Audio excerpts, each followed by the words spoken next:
Antes de seguir, les quiero contar un poco cómo ha sido mi experiencia personal con esto de armar las clases virtuales. Esta es la primera vez en la historia que estamos obligados por la crisis del coronavirus a organizar la materia completamente en forma no presencial.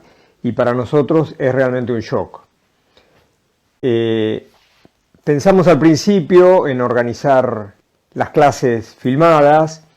Yo hice un esfuerzo gracias a la ayuda de mis colegas en la cátedra para armarme un pequeño estudio de grabación en casa y filmarme, y siguiendo los consejos de Alejandro, que me decía que las clases fueran cortitas, me grabé una primera clase de 15 minutos como para probar.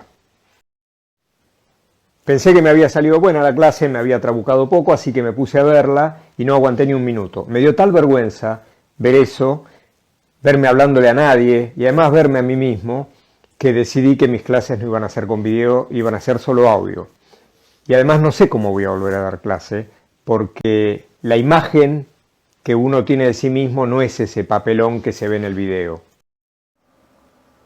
Grabar audio es un poquito más fácil, aunque el problema que tiene es que uno termina grabando varias veces cada fragmento porque se trabuca en el medio, le mete un que dura mucho tiempo.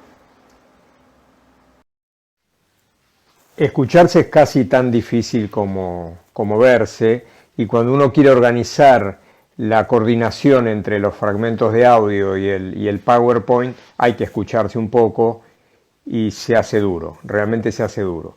Con lo cual, dado que no nos va a salir como nos gustaría que saliera, creo que mucho mejor que esto no puede salir, lo que espero es que estas clases por lo menos se entiendan y que entre las clases y las consultas podamos sacar la materia adelante lo mejor posible.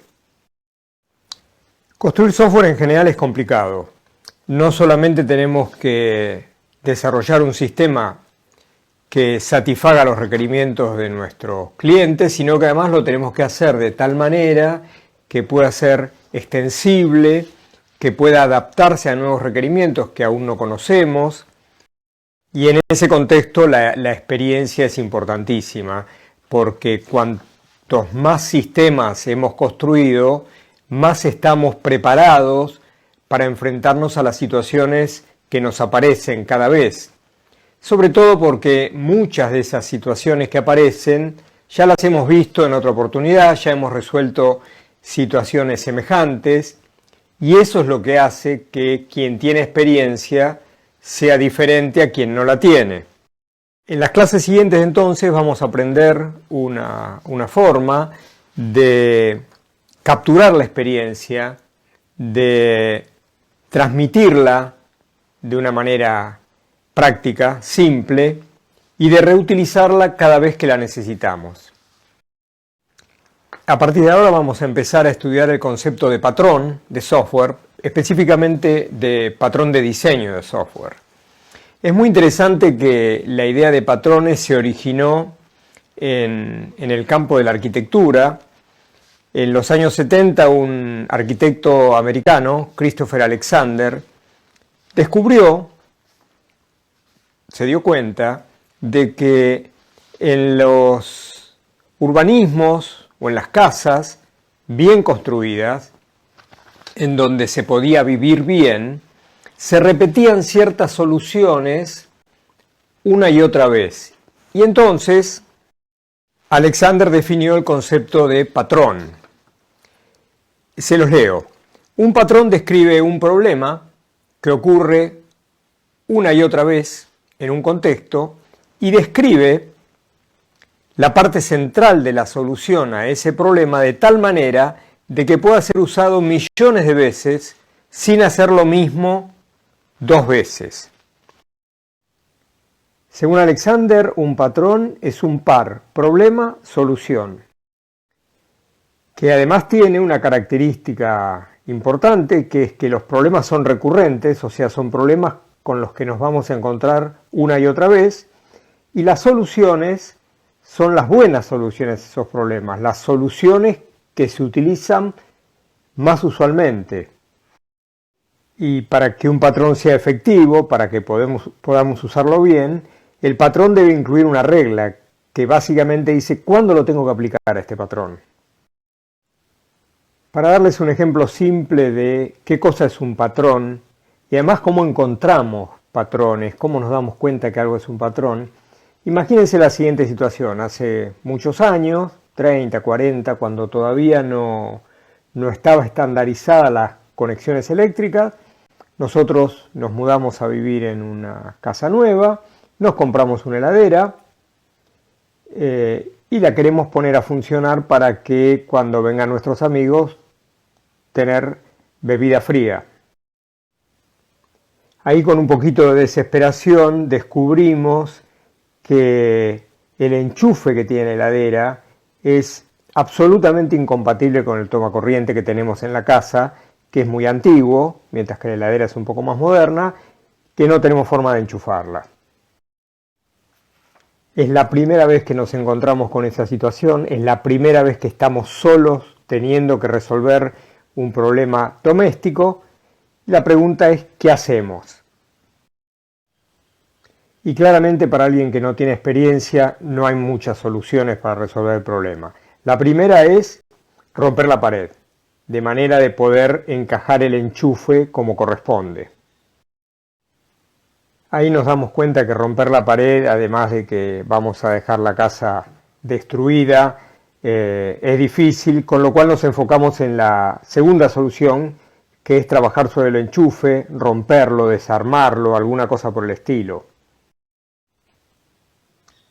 Y entonces de alguno de nuestros amigos que se enfrentó con ese problema alguna otra vez, surge una solución mejor, que es ver cómo adaptamos el enchufe a la pared. Por ahí artesanalmente, con unos alambres o con un poco de cable, pero la idea es no romper ninguno de los dos. Acá una conclusión importante que tenemos que sacar es que este no es un problema de esta heladera y esta pared en este momento. Y más allá de cómo lo resolvamos, este problema concreto, estamos frente a un problema de interfaces incompatibles que no se agota ni en mi heladera, ni en mi pared, ni siquiera en los problemas de corriente eléctrica. Y que el concepto de adaptador va mucho más allá de los artefactos que compramos en la ferretería y que para este problema particular podríamos haber comprado si hubieran existido, si no hubiéramos tenido que inventarlo como un adaptador ad hoc. Y entonces vemos la diferencia que existe entre resolver un problema concreto, qué hago con esta heladera y esta pared en este momento, y el concepto más general de adaptador. Concepto que además se aplica a situaciones muy diferentes, pero que básicamente tiene el mismo significado. Cuando tenemos interfaces incompatibles, en lugar de romper, buscamos adaptar. Las ideas de Alexander se retomaron a mediados de los 90, cuando un grupo de científicos y profesionales, 4, definieron el concepto de patrón de diseño, que es una adaptación del concepto de patrón de Alexander, y además publicaron un libro que es la Biblia de patrones, el libro de la banda de los 4, Gang of Four, o GOF, en donde no solamente se define formalmente qué es un patrón de software, sino que además se da una cantidad enorme de ejemplos que cubren buena parte de la problemática de diseño orientado a objetos.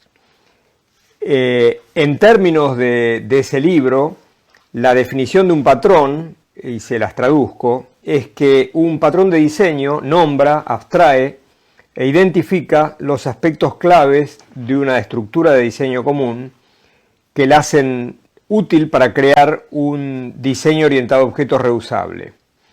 Un patrón de diseño identifica las clases participantes, sus instancias, los roles y las colaboraciones y la distribución de responsabilidades. Cada patrón se enfoca en un problema de diseño orientado a objetos particular, describe cuándo se aplica, cuándo puede ser aplicado además en vista de otras restricciones y las consecuencias que tiene usarlo. Hay muchas formas de clasificar los patrones de diseño y ustedes se van a encontrar con muchos tipos de patrones durante su vida profesional. Una de ellas es de acuerdo a la actividad. Nosotros nos vamos a enfocar en los patrones de diseño, pero hay patrones de testing, de proceso, de interacción, de interfaz. Los podemos clasificar también de acuerdo al nivel de abstracción. Por ejemplo, hay patrones de análisis, patrones de arquitectura, patrones de diseño, que van a ser los que veremos aquí, patrones de programación, también conocidos como idioms. Se pueden clasificar de acuerdo al dominio de aplicación, o sea, aquellos patrones que aparecen más frecuentemente en dominios como el financiero, comercio electrónico, en la salud, en el sistema de tiempo real. Y finalmente, en el libro de Gamma, si bien nosotros no vamos a enfatizar mucho esta clasificación, los patrones se clasifican de acuerdo a su propósito. Patrones creacionales, aquellos que nos permiten organizar el proceso de creación de objetos. Patrones estructurales, que son los que nos muestran distintas formas de estructurar objetos complejos cuando aparece un problema que los involucra. O patrones de comportamiento, aquellos patrones que nos permiten organizar el flujo de responsabilidades entre los objetos.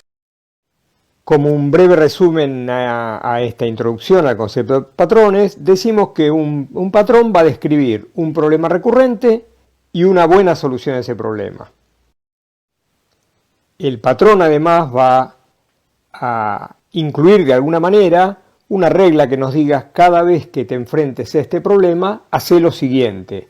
Regla que, si hubiéramos conocido, hubiéramos podido utilizar sin mucho problema en el caso de la heladera. Bueno, el tema es cómo hacemos para que estos patrones que vamos a ir describiendo, estos patrones de software, no terminen siendo solamente consejos de buena onda. Mirá, cuando te enfrentes con esta situación, hace tal cosa, cuando te enfrentes con esta otra, hace tal otra, y además escritos en lenguaje coloquial. Lo que necesitamos es algún tipo de formalización, usando los lenguajes que nosotros conocemos para formalizar construcciones de software, que nos permita de alguna manera no solamente registrar la experiencia en forma de patrón, sino eventualmente transmitirla en una forma que sea adecuada, efectiva. La manera en que se formaliza la descripción de un patrón en el libro de Gamma es mediante un template, que es el que vamos a utilizar nosotros, por ahí no exhaustivamente, pero una buena parte de él, que contiene ciertos ítems que hay que tener en cuenta. El primero es el nombre del patrón. El nombre es muy importante porque de alguna manera nos permite identificar cuál es el problema o qué tipo de solución estamos utilizando. Es mucho más fácil decirle a alguien a usar un adaptador que empezar a explicarle qué cosa es un adaptador. El segundo punto es la intención, el intent. O sea, ¿qué busca el patrón? En breves palabras, ¿cuál es el problema que está intentando resolver? El tercero es la motivación. Una cosa muy importante para que la descripción de un patrón no sea excesivamente abstracta es contar una historia en donde se vea cuál es el problema y cuál es la solución. Algo así como hicimos con el caso de la heladera. Es mucho más fácil entender con un ejemplo que en abstracto. Luego viene la aplicabilidad. La aplicabilidad es la regla. Cada vez que te encuentres con este problema, usa esta solución. Luego viene la estructura. La estructura del patrón es una descripción en términos de UML, por ejemplo, de la solución que propone el patrón en términos de clases y relaciones entre clases, expresada en forma abstracta, para que nos sirva para cualquier problema específico. Luego vienen los participantes, que es una descripción en definitiva de ese diagrama de clases, las colaboraciones, que refina un poquitito más esa descripción, las consecuencias. Bueno, ¿qué pasa cuando uso el patrón? ¿Qué gano? ¿Qué pierdo? Por ejemplo, en el caso de la heladera, gano que puedo usar la heladera. Pierdo que al estar usando un adaptador estoy dejando de lado uno de los conectores, por ejemplo, la conexión a tierra. Eso tengo que saberlo, o sea, tengo que saber qué gano y qué pierdo. La implementación, que es ese patrón, cuando lo usamos en un lenguaje, por ejemplo, Java, ¿cómo se ve? O Python, o Smalltalk. ¿Qué características tiene el lenguaje que hace que la implementación del patrón sea de una forma u otra? Bueno, un poco de código. Los casos conocidos, nosotros no lo vamos a hacer, pero en el libro de Gamma, para cada patrón que se describe, hay ejemplos concretos de sistemas concretos en donde se encuentra el uso del patrón.